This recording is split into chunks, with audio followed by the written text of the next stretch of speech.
Buenas noches. Claudia Sheinbaum se reunió en Palacio Nacional con el presidente López Obrador, con el secretario de Hacienda, Rogelio Ramírez de la O, y con otros funcionarios. De acuerdo con la comunicación oficial, lo hicieron para revisar el presupuesto del próximo año, el 2025. No se informó o no se ha informado más. No será el gobierno el que dé acuse de recibo por los distintos mensajes nacionales e internacionales que cuestionan la inminente aprobación de la reforma al Poder Judicial. En tanto, este martes el peso siguió perdiendo valor ante el dólar. Ahí está la cotización, 19.72. Se dirá que son numerosos los factores que presionan al peso. Lo cierto es que desde la primera semana de junio la moneda mexicana se ha depreciado en poco más de 20%. Vamos a tocar el tema con David Páramo en unos momentos, pero antes, en la mañana, muy cerca de Palacio Nacional, en el edificio sede de la Suprema Corte de Justicia, se vivió un inédito paro de labores. Los empleados se apostaron en los pasillos para ver pasar a los ministros, a 10 de los 11 ministros, quienes se encaminaban al salón de sesiones. Algunos los vieron pasar en silencio, a otros les dieron una fuerte ovación. Se dieron momentos como este.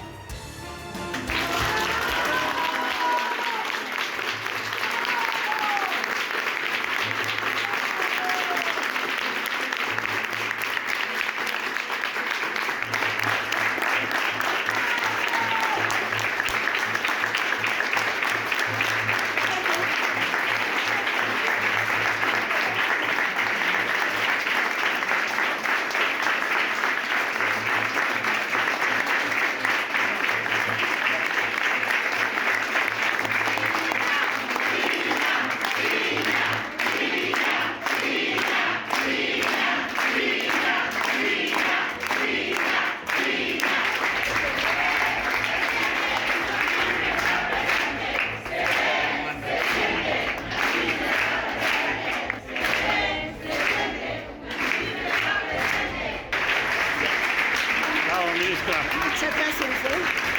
Muchas gracias. Sigue defendiéndonos.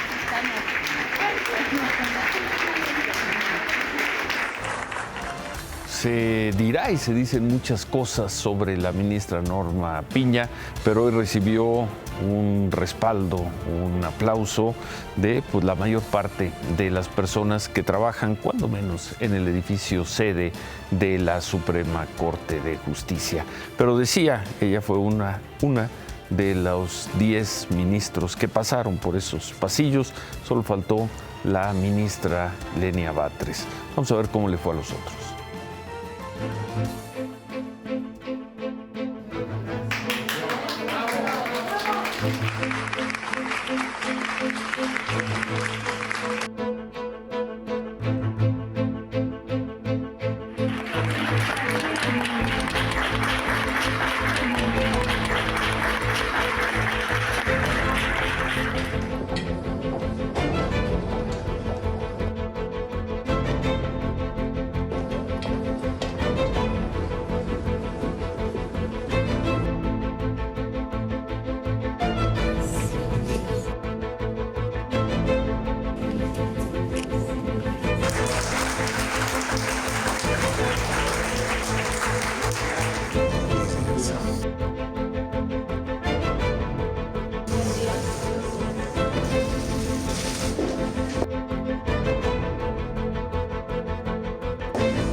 Aplausos para algunos, silencio con otros. Se supone que era un paro silencioso, una manifestación silenciosa dentro de las instalaciones de la Suprema Corte, pero en algunos casos, ya lo vimos, hubo aplausos para ciertos ministros.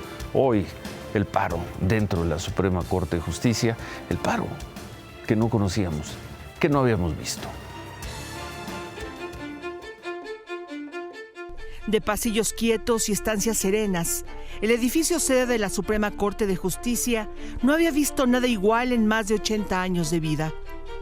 Tuvo que llegar un dictamen de reforma al Poder Judicial para que los trabajadores de este lugar se manifestaran muros adentro. La convocatoria fue clara. Todos replegados en pasillos y escaleras a las 10:30 de la mañana, hora en que los 11 ministros van rumbo a la sesión. Una valla de inconformes a lo largo del recorrido que hacen los ministros, desde sus oficinas en el tercer piso hasta la puerta del salón donde se reúnen, que está en un nivel abajo. Todos en silencio, levantando la voz en cartulinas, en hojas o en cualquier pedazo de papel donde se pueda refutar la reforma morenista. Felicidades. Vale, estamos con ustedes, los 12, ministro y yo. Nos solidarizamos. Gracias. Hola. Ministros empáticos, como Juan Luis González y Javier Lainez. De que no debo hablar, pero tengo que darles las gracias por todo lo que hacen por nosotros.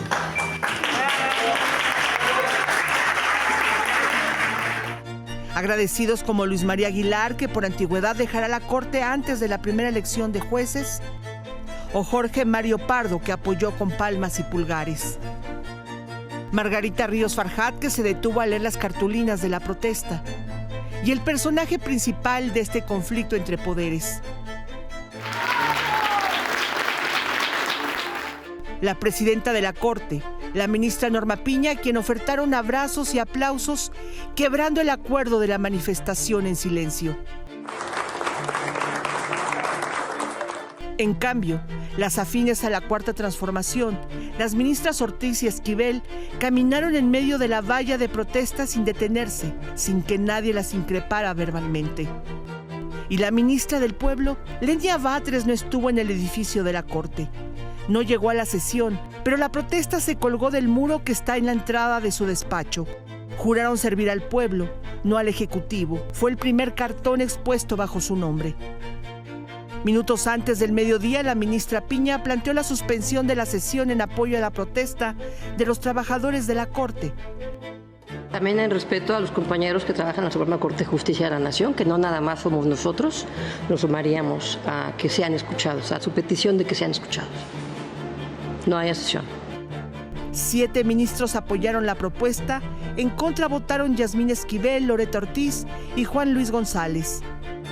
Entonces, desde afuera, los trabajadores entonaron el himno nacional. Ya en el área de murales, cientos de ellos se habían reunido y su eco invadió el salón de plenos.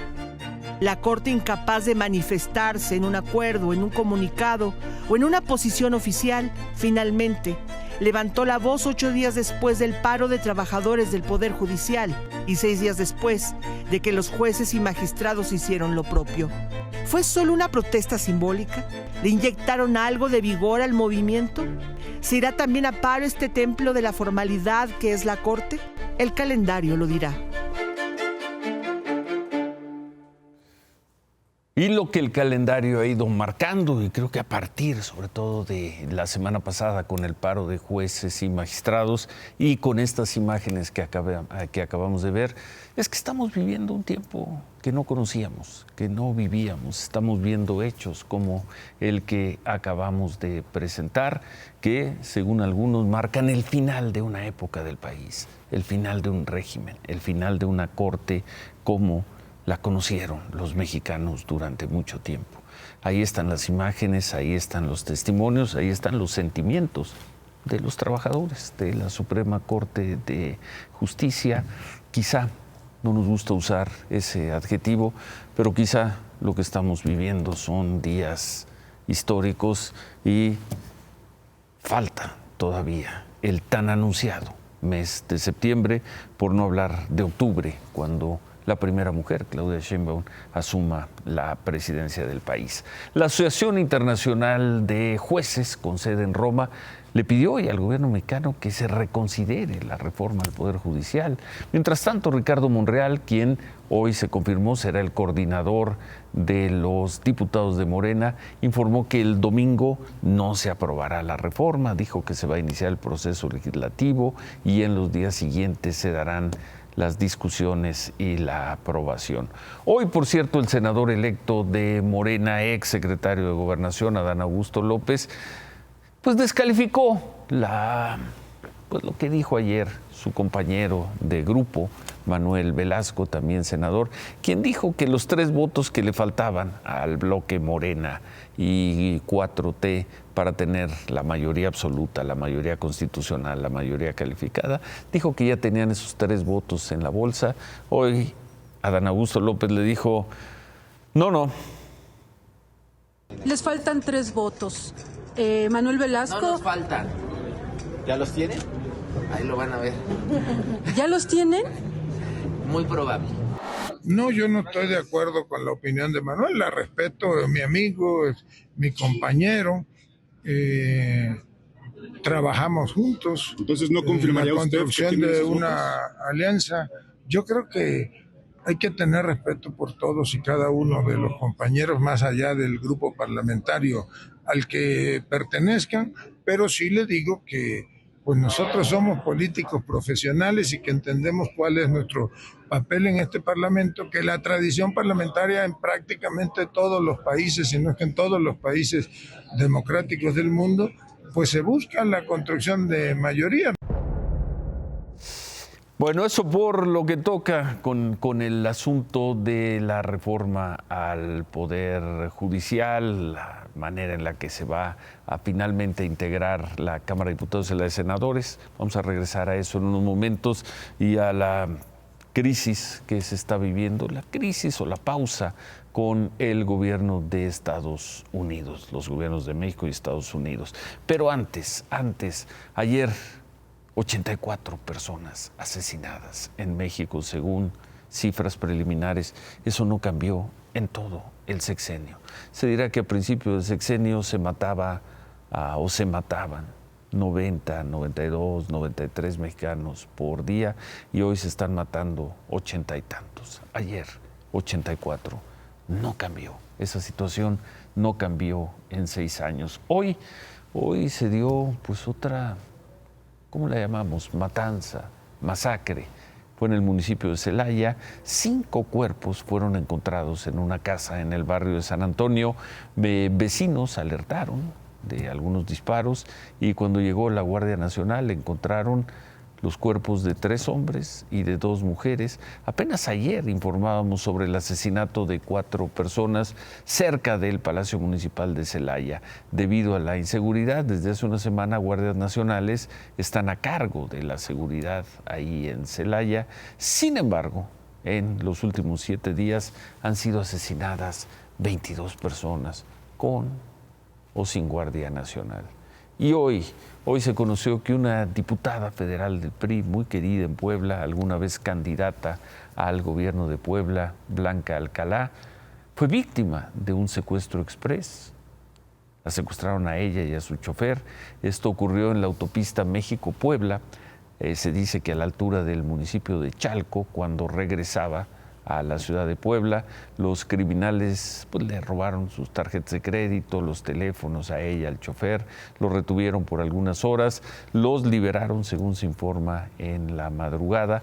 Esta noche, en un breve comunicado, la diputada Alcalá aseguró que se encuentra bien, escribió además que está llena de preocupación por este tipo de delitos que son a lo que se enfrentan los ciudadanos todos los días en las carreteras del país.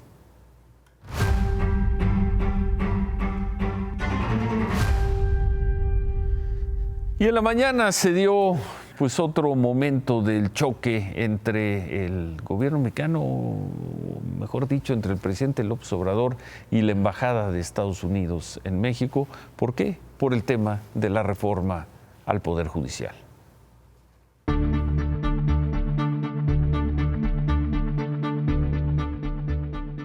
¿Cómo es la relación con él ahorita, en este momento, presidente? Es buena, pero está en pausa. ¿Desde cuándo, presidente? Desde que declaró eso. La semana pasada. Sí. ¿Pausar significa que ya no puede venir? Pausar significa que vamos a darnos nuestro tiempo. En el lenguaje de los que estuvieron enamorados, es preludio a la ruptura. En política significa frío presidencial. Es decir, no más visitas del embajador a Palacio Nacional, por el momento, y un freno a cualquier otra declaración que salga de la representación de Estados Unidos. El jueves, Relaciones Exteriores calificó el dicho de Ken Salazar como una acción inaceptable de injerencia. Un día después, la embajada respondió al extrañamiento con una nota diplomática en la que insiste: nos preocupa mucho que la elección popular de jueces no aborde la corrupción judicial ni fortalezca el Poder Judicial. Aprovechamos esta oportunidad para afirmar nuestro máximo respeto por la soberanía de México. Atentamente, la Embajada de Estados Unidos. El presidente López Obrador también se refirió al dicho del embajador de Canadá, quien expresó su preocupación por la reforma al Poder Judicial. Qué casualidad que se pronunciaran al mismo tiempo que la representación de Estados Unidos, dijo. Es de pena ajena. Con todo respeto al gobierno de Canadá, parece un estado asociado. ¿Hay pausa? Con la embajada. Con la embajada. ¿Con la embajada? ¿Y la de Canadá también, presidente? ¿Con la de Canadá también? ¿Con la de Canadá también se amplía la pausa? Claro. ¿Cuándo se levantará esta pausa? El presidente no dijo. Quizá le toque al próximo gobierno cerrar este desencuentro, propio de vecinos que a veces se quieren y a veces se soportan. Al mediodía, el embajador Ken Salazar difundió en su cuenta de X que refrenda el respeto a la soberanía de México y volvió a publicar la carta que envió el 23 de agosto, donde muestra su preocupación por la reforma al Poder Judicial. Bueno, todo indica que el Tribunal Electoral, al menos de que uno de los magistrados, el magistrado Felipe Fuentes, diga lo contrario, pero todo indica que mañana el Tribunal Electoral confirmará la mayoría calificada para Morena en la Cámara de Diputados. El proyecto del magistrado Felipe de la Mata, que mañana, repito, se discutirá en la Sala Superior, concluye que el Consejo General del INE desarrolló la fórmula, la que conocimos el viernes, de conformidad con lo previsto en la Constitución, en las leyes y en el acuerdo del Instituto Electoral. Por lo mismo, Morena tendrá mayoría calificada en Cámara de Diputados y estará muy cerca de tenerla en la Cámara de Senadores. Temprano el presidente López Obrador dijo que la Corte torció la ley al admitir un amparo promovido por el PAN en contra de esta sobrerepresentación.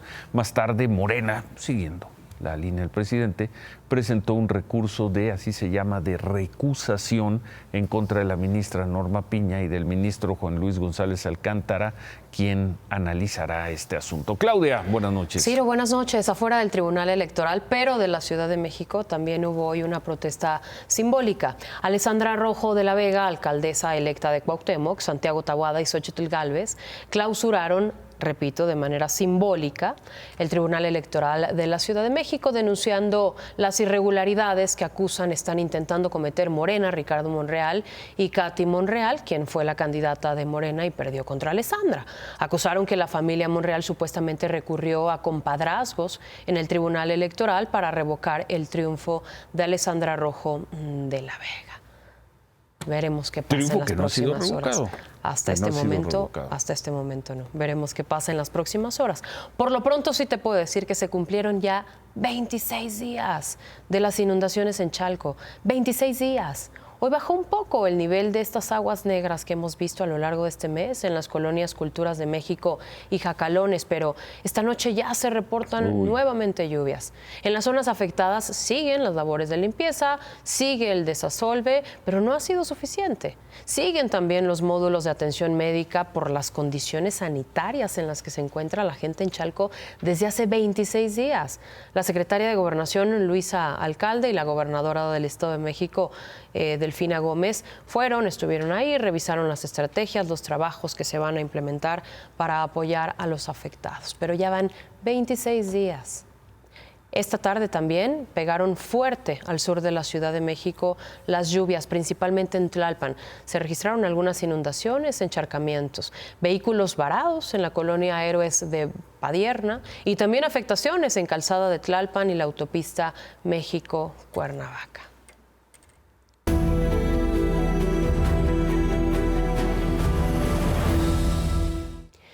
Y los padres de los 43 normalistas de Ayotzinapa se reunieron hoy con el presidente López Obrador. La última reunión con él y con representantes de su gobierno. Y digo la última porque tanto sus padres como el presidente acordaron que se van a reunir solo si hay algo relevante y que, de no ser así, en septiembre él mandará su último reporte sobre el caso. El abogado de los padres de los 43 normalistas de Ayotzinapa, Vidulfo Rosales, hizo este balance.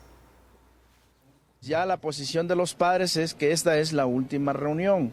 Entonces nosotros no vemos condiciones ya de una próxima reunión en la que en las reuniones pues nada más son confrontaciones. No tiene caso estar viniendo a confrontarnos, ¿va? Cuando resultados sustantivos o substanciales no estamos teniendo. Hubo avances hasta el 2021 y desde el 2021 para acá ya no hubo avances. Lo que sí podemos decir es que de este gobierno lamentablemente no pudo llegar a darnos verdad y justicia. No terminamos bien, ¿verdad? Con este gobierno.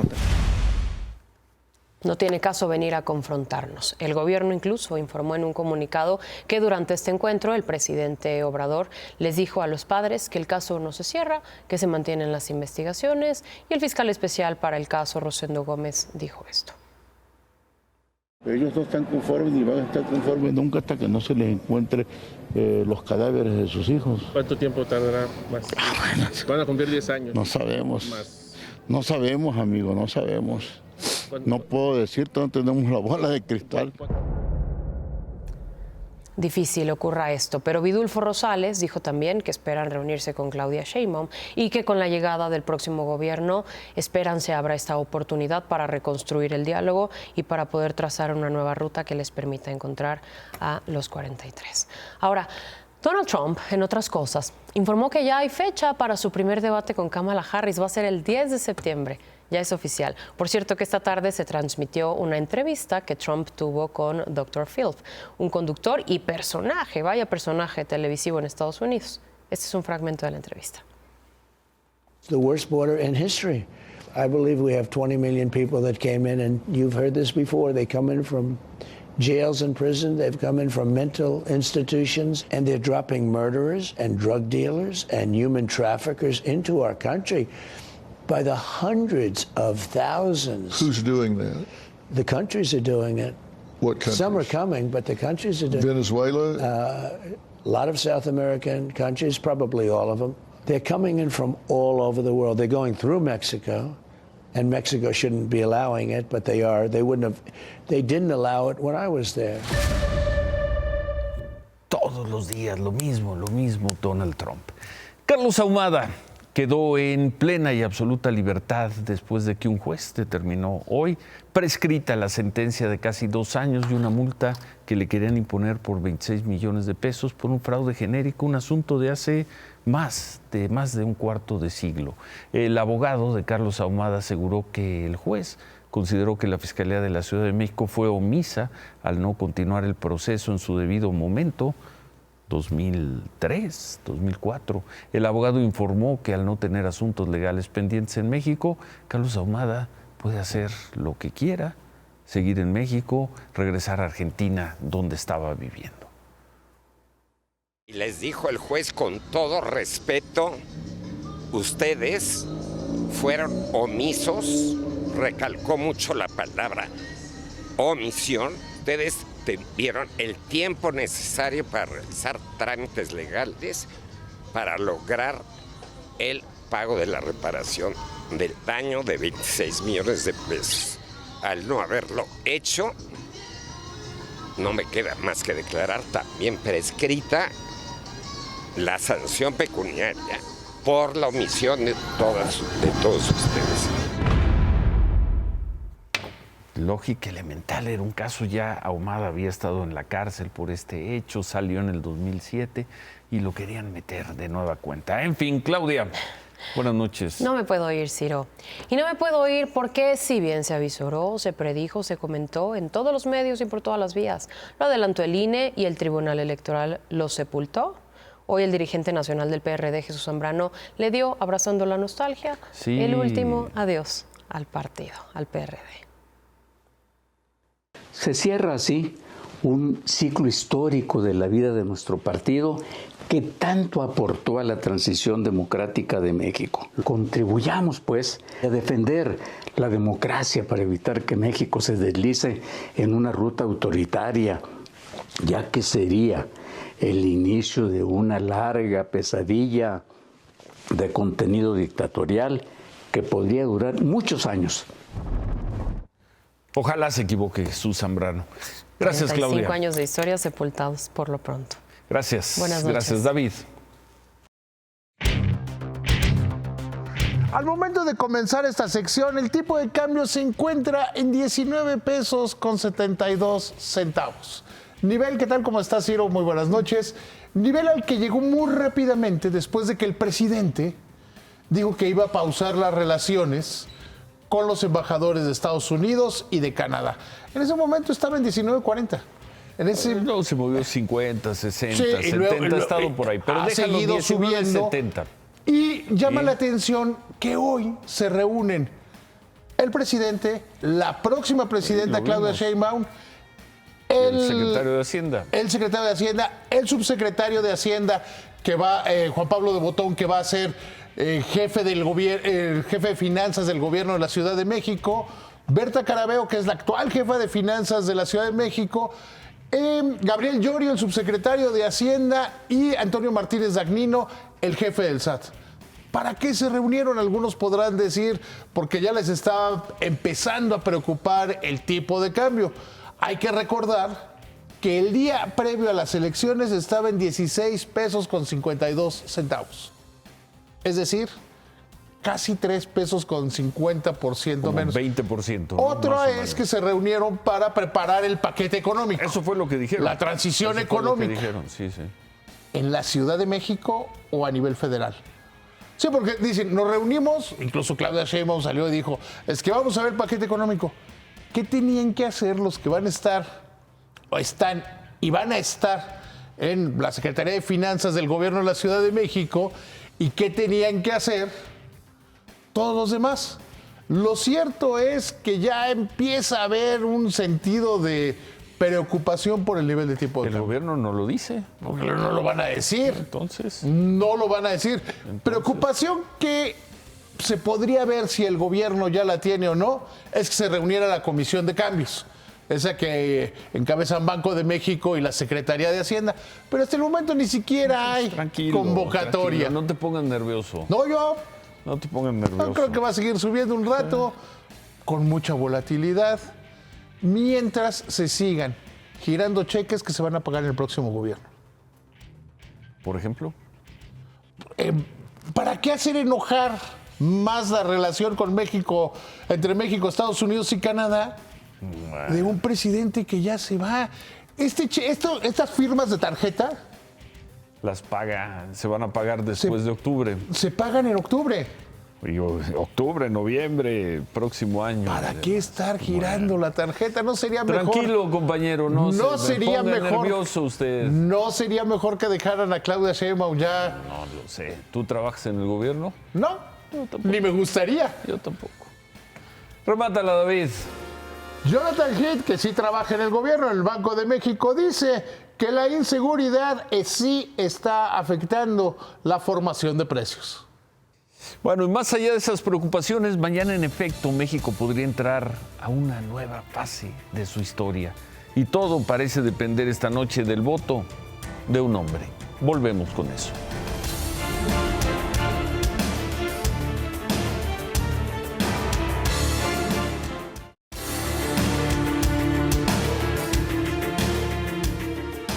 Si el magistrado Felipe Fuentes no dice otra cosa, mañana el Tribunal Electoral Federal confirmará por 3-2 la mayoría de Morena en las cámaras de diputados y senadores y no habrá ya nada más que hacer. Algunos dirán que ahí, en esa sesión, en esa votación, estará muriendo la democracia mexicana como la conocimos desde 1997. Una democracia con todas sus fallas, pero con equilibrios y contrapesos, donde ninguna fuerza política podía cambiar las leyes y la Constitución por sí misma. Ya veremos y ya contaremos aquí mañana lo que ocurra. Lo que es indudable es que si el magistrado Felipe Fuentes no dice otra cosa, México entrará a una nueva etapa de su historia, producto de muchos factores, pero esencialmente, y no hay que olvidarlo, esencialmente de la estrepitosa derrota de la oposición hace 3 meses. Que no se olvide eso. Se quedan con ¿Qué importa? Gracias, buenas noches, ánimo.